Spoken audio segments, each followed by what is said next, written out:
시청자 여러분 안녕하십니까. 주말 뉴스 BGM1입니다. 코스닥 상장 기업 EV 첨단 소재가 3년 만에 흑자 전환에 도전합니다. 2020년부터 시작한 전기차용 FPCB 매출이 본격화되기 때문입니다. 배석원 기자입니다. 형형색색의 투명 디스플레이가 주위를 환하게 밝힙니다.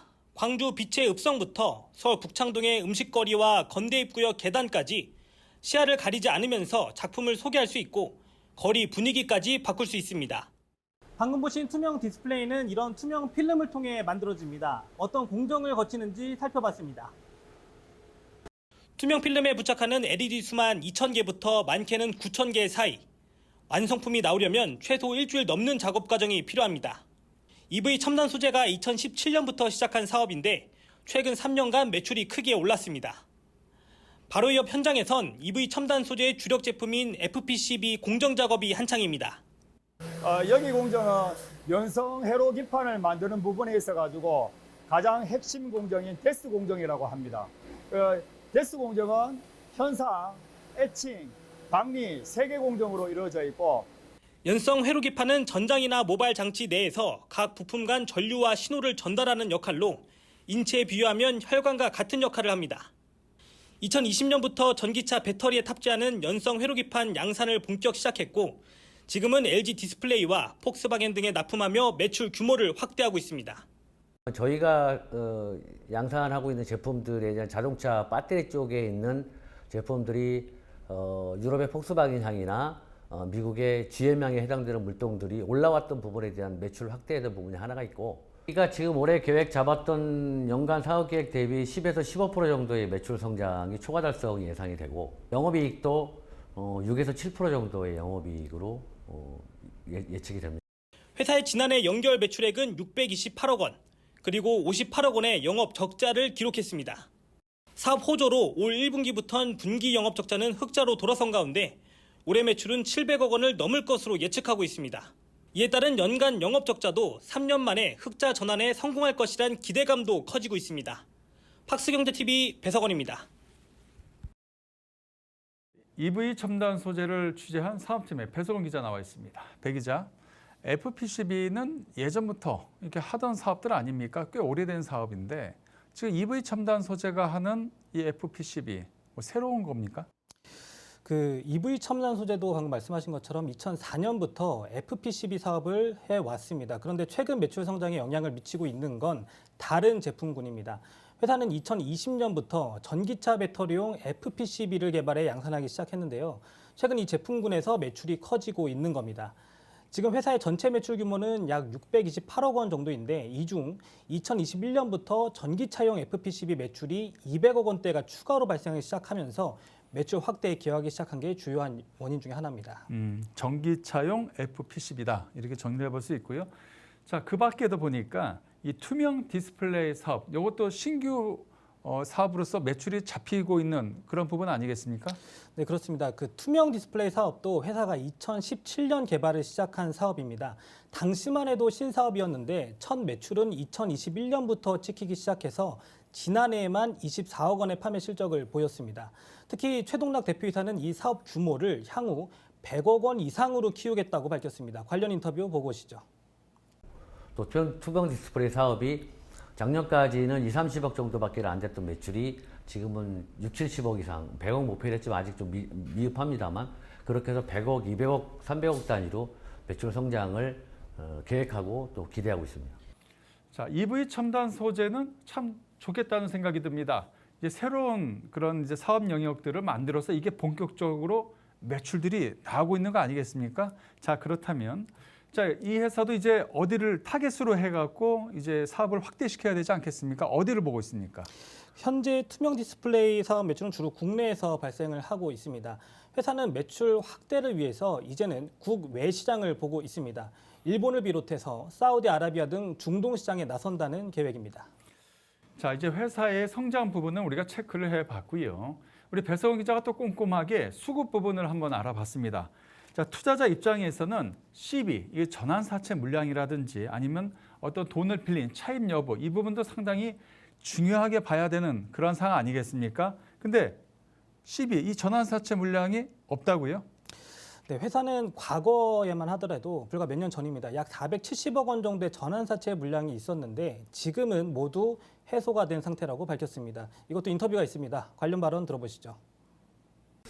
저희는 종전에 2, 3년 전에는 차입 경영으로 진행을 했습니다만 저희가 내부적으로 감자나 유상증자를 통해 가지고 지금 차입금이 전혀 없습니다. 차입금 제로인 부분이고 현금 유보도 꽤 괜찮게 있다. 금액을 전체를 말씀드릴 수는 없겠지만 캐시플로우 상당히 좋은 부분의 상태로 보유하고 있다라는 부분을 말씀드릴 수가 있습니다.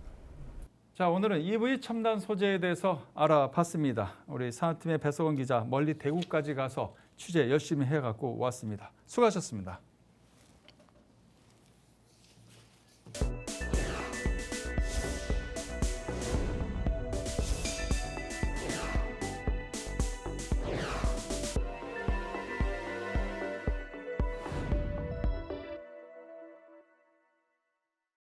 (2차전지) 부품 제조기업 성우가 이번 달 코스닥 시장에 상장합니다. 이 전기차 배터리의 폭발, 화재를 막는 안전부품 탑캡 어셈블리를 생산하는 회사인데요. 이 차세대 배터리로 꼽히는 46 시리즈에 맞춘 신제품을 내놓으며 북미 시장 진출을 추진합니다. 김홍모 기자가 보도합니다. 평평한 바닥처럼 깔린 전기차 플랫폼 속에 수많은 원통형 배터리가 모여 있습니다. 각각의 배터리 윗부분은 폭발 방지를 위한 가스 배출 기능이 담긴 탑캡 어셈블리라는 안전 부품이 씌여 있습니다. 성우가 생산하는 주력 제품입니다. LG 에너지 솔루션의 단독 공급자 지위를 확보한 성우의 부품들은 글로벌 모바일 기업 A사의 스마트 펜슬에 들어가는 초소형 배터리서부터 글로벌 전기차 1위 기업 T사의 전기차 모델에도 실립니다. 성우는 기존 배터리 대비 에너지 밀도가 5배 이상 높고 주행거리가 16% 개선되어 차세대 배터리로 알려진 4680 배터리의 성장을 점치며 글로벌 수요에 대응하고자 신제품의 연구 개발을 마쳤습니다. 기존 21700 대비 4680 배터리부터는 좀 추가적으로 더 들어가는 부품이 생깁니다. 기존 저희가 21700까지는 탑캡 어셈블리 제품만 공급을 하였습니다. 하지만 4680부터는 탑캡 어셈블리뿐만 아니라 양극지전판, 응급지전판, 탑 인슐레이터까지 확대 공급을 하면서 제품 포트폴리오가 다변화되었다고 이해하시면 되겠습니다. 성우는 차세대 4680 원통형 배터리 시장 선점을 위한 승부수로 730억 원에 달하는 공모자금을 전액 설비 투자에 쏟아붓는다는 계획입니다. 국내 공장 재정비와 증설을 병행함과 동시에 애리조나의 공장을 건설하는 등 북미 시장 진출도 준비합니다. 공모자금의 사용 목적에 대해서 간단히 설명드리면은 하단 기준 750억이면은 저희가 이제 지금 현재 확보해놓은 4680 캐파를 추가로 증설하기 위한 국내 설비 투자가 있을 예정입니다. 거기 한 350억 정도를 지금 25년부터 단계적으로 진행 예정이고요. 저희 글로벌화를 진행하기 위해서 북미 시장 진출에 역시 그 나머지 금액을 사용할 예정입니다. 북미 시장 진출을 통해 원통형 배터리 외에 각형 배터리로의 영역 확대도 꾀하는 성우는 각형 폼팩터용 탑캡 어셈블리 개발을 염두에 두고 있으며 배터리 셀 길이를 늘린 초장축 셀을 타깃으로 신규 고객사 확보에 나섭니다. 팍스경제TV 김홍모입니다. 이어서 글로벌 아메이와 독점 계약을 통해 맞춤형 헬스케어 사업을 운영하고 있는 HEM 파마도 코스닥 상장을 준비하고 있습니다. 자, 마이크로바이옴 치료제와 헬스케어 사업 확장을 계획하고 있는데요. 김효성 기자가 보도합니다. HEM 파마의 핵심 기술인 피마스는 마이크로바이옴 시뮬레이션 기술로 사람의 대변을 이용해 장내 미생물 환경을 그대로 구현하는 기술입니다. 엔비디아가 자체의 병렬 처리 소프트웨어를 개발해 AI 선도 기업이 된 것처럼 HEM 파마 역시 피마스 시스템을 통해 병렬 구조로 마이크로바이옴을 분석, 한 번의 스크리닝으로 최대 96개까지 복제가 가능해 가장 앞선 기술력이라는 입장입니다. 병렬 구조로 이제 다른 곳은 직렬 구조로 한 번에 하나의 시료를 분석을 할 때 저희는 다수의 시료를 다중 분석할 수 있는 병렬 구조를 가지고 있어서 산업계에서 산업 확장에 상당히 용이한 기술이기 때문에 많은 각광을 받고 있습니다. HEM 파마가 피마스 시스템을 통해 가장 빠르게 진출한 사업은 글로벌 아메이와 협업으로 탄생한 마이랩 서비스입니다. 개인의 장 건강을 분석해 개개인에게 적합한 프로바이오틱스를 추천하는 서비스인데 이 서비스를 통해 작년 매출 53억 원을 기록, 올해 상반기에만 55억 원의 매출을 달성했습니다. 현재 글로벌 아메이라고 하는 기업과 독점 계약이 체결이 되어 있어서 우리나라에 먼저 출시를 했고 앞으로 다수의 해외 국가에도 출시를 예정하고 있습니다. 이번 연도 반기에 55억 매출하면서 작년 온기 매출을 이미 넘어갔고요. 3Q 기준으로 87억 매출을 해서 매출은 지속적으로 잘 성장하고 있습니다. 또한 최근 3년간 연평균 성장률 101%를 기록하며 지속 성장 가능성을 밝힌 회사는 피마스를 적용해 LBP 신약 디스커버리 플랫폼을 구축했는데 특히 우울증 치료제는 FDA로부터 임상 2상 IND 승인을 받아 기술력을 인정받았다고 밝혔습니다. 아울러 회사는 이번 공모 자금을 R&D를 위한 투자와 신사업 확대를 위해 적극 사용할 것이다며 명실상부 마이크로바이옴 선도 기업으로 성장해 갈 것을 강조했습니다. 팍스경제TV 김효선입니다. 퇴직연금 수익률을 높이기 위해 금융투자업계가 자산 배분형 펀드, 디딤펀드를 공동 출시했습니다. 다만 디딤펀드 활성화를 위해선 판로 확대 등 과제들이 남아 있습니다. 유수민 기자입니다. 금융투자협회와 25개 자산운용사들이 퇴직연금 수익률을 높이기 위한 자산 배분형 펀드 디딤펀드를 공동 출시했습니다. 디딤펀드는 주식과 채권, 대체자산 등에 분산 투자해 안정성을 확보하면서 정기예금 금리보다 높은 수익률을 추구합니다. 다만 보수적인 퇴직연금 시장에 새바람을 일으키기 위해선 해결해야 할 과제들이 있습니다. 연금 가입자가 가장 많은 은행도 취급할 수 있도록 해서 그 판매 채널을 이제 좀 확대하는 그런 숙제가 있을 수 있고, 디딤펀드의 트랙 레코드 축적을 통해서 향후에 이제 디폴트 옵션에 편입되게 하게 하는 그런 이제 제도적 건의도 병행할 예정입니다. 또 금융투자협회는 증권사별 판매 펀드 수를 늘리고 모바일 트레이딩 시스템에 개별 메뉴를 포함시켜 투자자들의 접근성을 높일 계획입니다. 물론 퇴직연금 수익률 제고가 최대 목표입니다. 최근 5년간 국내 퇴직연금 평균 수익률은 2.35%에 그쳤습니다. 시장 규모는 약 400조 원까지 성장했지만 적립금의 80% 이상이 원리금 보장형 상품에 몰린 탓입니다. 기본적으로 우리 투자자들은 위험 회피 성향하고 그 연금 투자 방식에 대한 무관심이 큰 원인이라고 생각을 하고 있고요. 퇴직연금 제도의 특성상 이제 근로자 대부분이 이제 비자발적으로 가입하게 됩니다. 이런 비자발적 가입자의 경우에 이제 바쁜 근로 활동으로 인해서 본인은 퇴직연금에 대해 무관심하게 되고, 그러다 보니까 적립금이 장기간 방치되는 비율이 높습니다. 디딤펀드가 견조한 실적을 쌓고 연금 투자의 기초 상품이란 인식을 투자자들에게 각인시킨다면 이런 불균형도 해소될 것이란 의미입니다. 또 중소형 자산운용사들에게도 기회가 될 수 있습니다. 운용업계 입장에서는 이제 디딤펀드가 어느 정도 성과를 나타내면서 이제 투자자의 신뢰를 쌓게 된다면 그 연금 시장과 함께 성장하는 대표 공모펀드를 확보하는 계기가 될 것이고, 이는 곧 공모펀드 활성화로도 이제 이어질 것으로 보고 있습니다. 금융투자협회와 자산운용업계가 지난해부터 공들였던 디딤펀드 출시가 퇴직연금 시장 활성화로 이어질 수 있을지 주목됩니다. 팍스경제TV 유수민입니다. 카드 수수료율, 참 건드리기 쉽지 않은 문제입니다. 수수료율이 높으면 자영업자 등 가맹점들이 힘들고, 그렇다고 낮으면 카드사의 수익에 어려움이 따르고, 어떻게 해야 할까요? 한상현 기자입니다. 지난 14일 여신금융협회는 대한상공회의소에서 미국, 호주, 카드 수수료 규제 정책 현황과 정책적 시사점을 주제로 세미나를 열었습니다.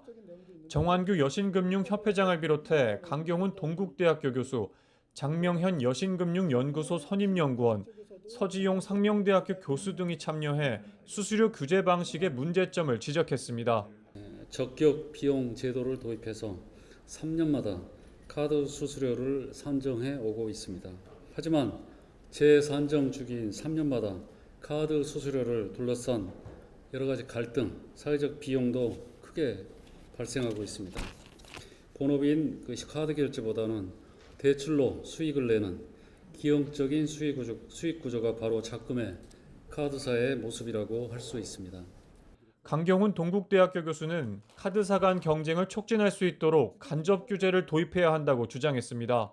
미국도 카드 수수료나 카드 거래와 관련해서 여러 가지 규제를 하고 있습니다. 한국처럼 많은 규제를 하고 있는데 수수료를 직접 손을 대지는 않습니다. 수수료를 직접 딱 정하지는 않고 경쟁을 촉진한다거나 투명성을 강화한다거나 소비자 보호를 위한 간접적인 규제를 중심으로 하고 있다.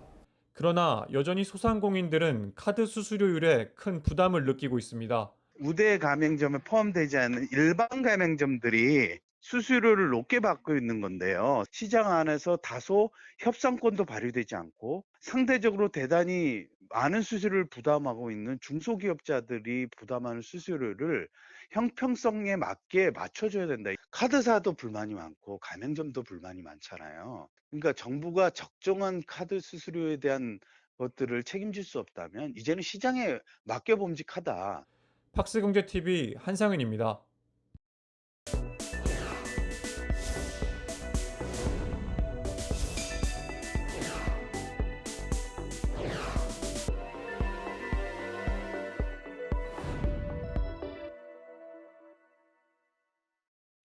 LNK 바이오메드가 척추와 경추 임플란트 신제품을 출시했습니다. 기존 제품보다 표면 처리가 강화돼 우리 뼈에 더욱 밀착되면서 안전성이 높아졌다고 밝혔습니다. 김효선 기자가 강국남 본부장을 만나 사업 전략 들어봤습니다. LNK 바이오메드의 올해 상반기 매출 실적은 163억 원. 그 가운데 미국 매출 비중은 67%로 회사의 가장 주력 시장입니다. 회사는 미국 법인 LNK 스파인을 통해 매출 성장을 이끌고 있는데 이번 신제품을 통해 경쟁력을 더욱 강화한다는 방침입니다. 신제품과 사업 전략 자세히 살펴봤습니다. 첫 번째는 우리가 새로 개발된 6종의 익스펜더블 케이지 풀 라인업이고요. 기존에 이제 4종이 있었던 거를 2종을 더 늘린 신제품입니다. 내시경을 이용한 이런 수술법들이 점점 증가하고 있어서 거기에 최적화된 캐뉼레이트된 익스펜더블 케이지가 하나 추가됐고요. 또 다른 하나는 저희가 캐슬락 익스펜더블 케이지 시리즈가 있는데요. 요거는 기존의 럼바 풀 라인업에서 이런 서비컬, 목 쪽에 들어가는 익스펜더블 케이지를 세계에선 2번째로 저희가 출시할 예정입니다. 그래서 개발은 다 완료가 됐고 테스트 다 어느 정도 준비가 돼 있어서 저희가 올 연말 전까지는 FDA에 접수하는 게 목표고요. 그 기존에 있던 제품보다는 이 표면 처리에 이 케이지가 뼈와 뼈 사이에 들어가는 거거든요. 이 들어가서 한 몸이 돼야 되는데 붙어야 됩니다. 그래서 이 붙는 기능이 좀 강화되어 있는 표면 처리가 되어 있는 제품입니다. 기존에 이 서비컬 익스펜더블 케이지는 시장에 거의 없는 제품이기 때문에 그 제품에 대해서 문의가 좀 많이 들어왔었고요. 저희가 북미약회지만 이 남미에 있는 브라질 그리고 멕시코 그리고 또 유럽에 있는 그리고 중동에 있는 대리점들까지 저희가 참석을 해주셔가지고 저희 부스를 방문해 주셨습니다. 그래서 이번에 저희가 꼭 미국뿐만 아니라 다른 나라에도 지금 저희 제품을 쓸 수 있는 후보자들 리스트를 좀 확보한 상태고요. 한 20곳 이상이 미국 외에 다른 나라에서 오신 대리점 후보들이 오셔가지고 저희가 미팅을 가졌었습니다. 브라질이랑 저희가 계약할 때도 처음에 초도를 한 2밀리언 정도, 한 26억 정도를 생각을 했고 연에 많게는 한 150억 정도 매출을 예상을 하고 있습니다. 이것과 비슷한 크기의 나라들은 거의 비슷하다고 보면 되고요. 작은 나라들은 그보다 많이 작다고 보시면 됩니다. 올해는 저희가 한 20에서 25% 작년에 대비해서 성장할 것으로 지금 보고 있고요. 3분기도 성장폭은 계속 늘고 있습니다. 4분기도 3분기처럼 성장폭이 계속 늘 거라고 보고 있고 추후 내년에는 저희가 최소한 40에서 한 50% 사이의 성장률을 보이지 않을까 생각하고 있습니다. 그리고 올해 저희가 좀 중국에 포커스를 해서 중국 시장에 진출을 준비를 하고 있고 또한 중국 시장 못지않게 일본 시장이 상당히 큰 시장을 차지하고 있습니다. 그리고 저희가 영국, 프랑스, 그리고 이탈리아 이런 곳들하고는 꾸준히 미팅을 해왔고요. 아마도 올해 안에 가시적인 계약이 되지 않을까 유럽 시장을 보고 있고요. 그리고 동남아 시장 확장도 저희가 이제 홍콩이랑 그리고 싱가포르 그리고 인도네시아는 이제 올해 안에 시작을 할 수 있을 것 같습니다. 이제는 아파트도 AI 기술이 접목되면서 똑똑해지고 있습니다. 얼굴을 인식해 현관문을 열어주고 햇빛에 따라 자동으로 조도를 조절하는 등 에너지 효율까지 스스로 관리합니다. 전영석 기자가 인천 분양 현장을 다녀왔습니다. 인천 연수구에 분양하는 한 아파트의 견본주택입니다. 현관 출입문 화면에 가까이 와주세요 라는 문구가 뜹니다. 거주자의 얼굴을 카메라로 감지해 인식하고 일치하면 자동으로 세대문이 열립니다. 생활 공간에는 다양한 AI 시스템이 적용됩니다. 외부 광량에 따라 자동으로 조도를 조절하고 직접 스위치를 작동하지 않아도 앉은 자리에서 음성으로 조명을 켜거나 끌 수 있습니다. 여기에 조명, 난방 제어, 커뮤니티 시설 예약, 관리비 납부 등 주거 생활과 관련된 것들을 핸드폰 어플 하나로 해결할 수 있습니다. 일반적인 주거, 콘크리트화되어 있는 주거가 현재 과거의 집이었다면 앞으로의 집은 안에 있는 생활과 환경과 모든 것을 한 번에 이루어 나갈 수 있는 이렇듯 스마트 아파트는 일상 속 편리한 환경을 제공함과 동시에 에너지 절감 효과까지 누릴 수 있다는 장점이 있습니다. 차량과 결합한 AI 상품도 눈길을 끕니다. 다양한 AI 상품들이 도입될 예정입니다. 첫 번째로는 AI 주차 관제 시스템. 입주민의 차량이 진입을 하였을 때 동출입구와 가장 가까운 비어있는 주차 공간을 자동으로 안내해주는 엘리베이터를 호출하면 차량이 주차된 층으로 한 번에 이동할 수도 있습니다. 전기차의 경우 충전 시 예상 소요 시간을 알려주고 장시간 충전하면 경고 알림을 보냅니다. 전기차 화재 대응을 위한 전용 소화 설비도 배치됩니다. 아파트도 이젠 사람의 생활 방식에 맞춘 똑똑한 주거 공간으로 진화하고 있습니다. 팍스경제TV 전형섭입니다. 롯데그룹이 자사 유통 계열사들을 결합한 복합 쇼핑몰 던던을 선보였습니다. 이 젊은 층과 외국인 관광객을 겨냥한 체험형 매장을 중심으로 고객 확보를 노리고 있습니다. 롯데의 새로운 쇼핑 공간을 김판수 기자가 다녀왔습니다. 폴라로이드 사진이 붙어있는 작은 방. 책상 위에는 노트북과 카메라가 놓여 있습니다. 전시관처럼 꾸며진 이곳은 롯데 하이마트가 운영하는 동대문 더 나노스퀘어입니다. 고객들에게 더욱 젊은 이미지로 다가가기 위해 편집숍 형태로 꾸민 새로운 개념의 가전 매장입니다. 하이마트라는 로고는 보실 수가 없을 겁니다. 이번에 새롭게 신개념 매장을 만들었고요.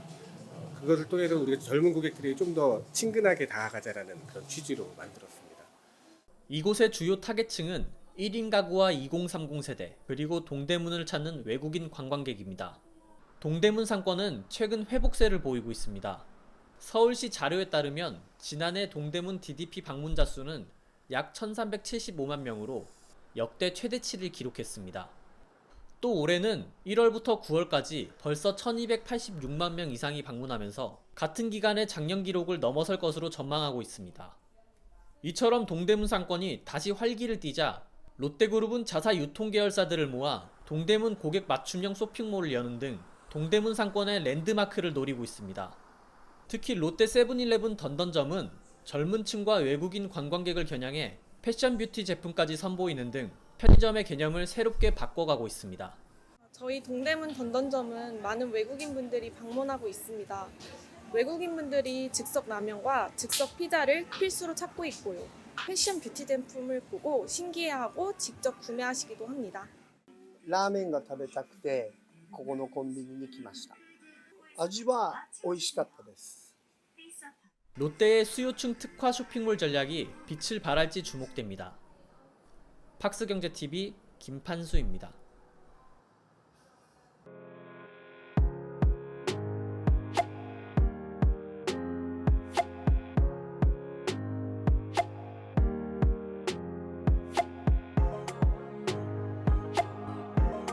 So we will not talk anymore about countries. We will talk about key cities where we want to play a bigger role. And I promise full commitment to consider Seoul one of the key cities where the brand has to develop the most.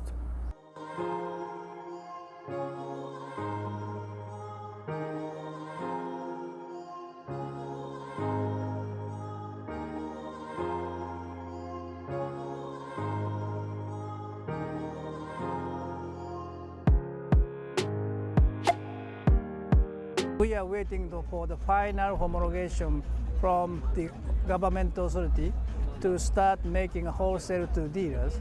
But so far, we are not selling a car to dealers. But we hope this would happen within this month.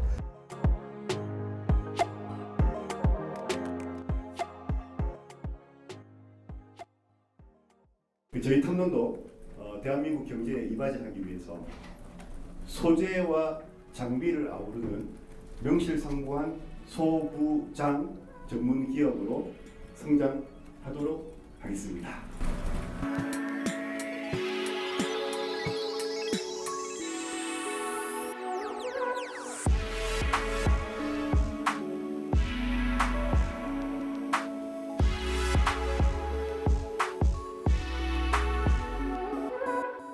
LG그룹의 80%의 매출은 조금만 다르게 보게 되면은 LG에 변수가 생기면은 연속해서 쓰나미로 저희 탐론도 그 위기를 맞는 구조라고 독일의 컨티넨탈 사로부터 저희가 메르세데스 벤츠 C클래스의 차량용 디스플레이의 백라이트 공급사로 선정이 됐습니다.